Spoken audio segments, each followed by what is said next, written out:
ওনার একটা ছেলে বাইরে পড়াইবো, তার না দিয়ে আমার দিছে শুধু আমার ভবিষ্যতের জন্য।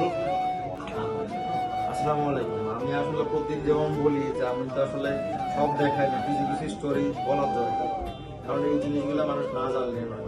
আমার সামনে এক ভাই আছে, উনি এই যে চাচা যে আছে উনি রিক্সা চালায়, ওনার পড়াশোনা করাইছে। তো সারাটা জীবন আমার শেষ হয়েছে। ওনার এক ভাগ্নি জামা ওনার থেকে 26 লক্ষ টাকা মাইক দিয়ে দিচ্ছে। তো সামহাও আমার কাছে পৌঁছাইছে, অনেক কষ্টে দেয়, ওনার স্বপ্ন পূরণ হয়েছে, তাদের সামনে সাথে চলে যাবে।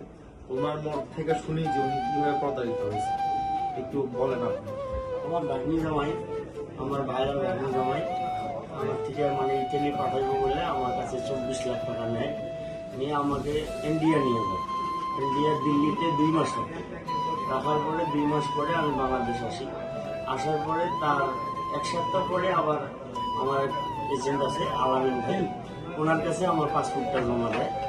তো উনি আবার মোহাম্মদপুরে জমা দিয়েছিল। জমা দেওয়ার পরে অনেক 1 বছর 1.5 বছর ঘোরার পরে ওইখানে কোনো কাজ হয়নি। পরে ওইখান থেকে পাসপোর্ট নিয়ে আলামিন ভাই বসের কাছে আনছে।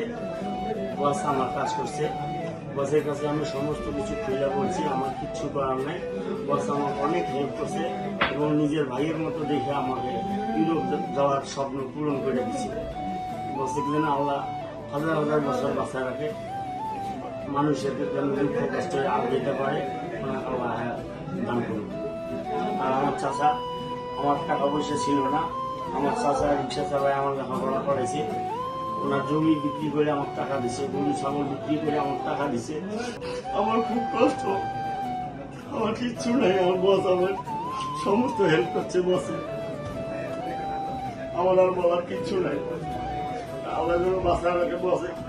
আমি যাওয়ার পরে আমার চাচা ছেলে, আমার স্বাস্থ্য ভাই বসে চালায় যেন আমি নিতে পারি, এটাই আমার আশা।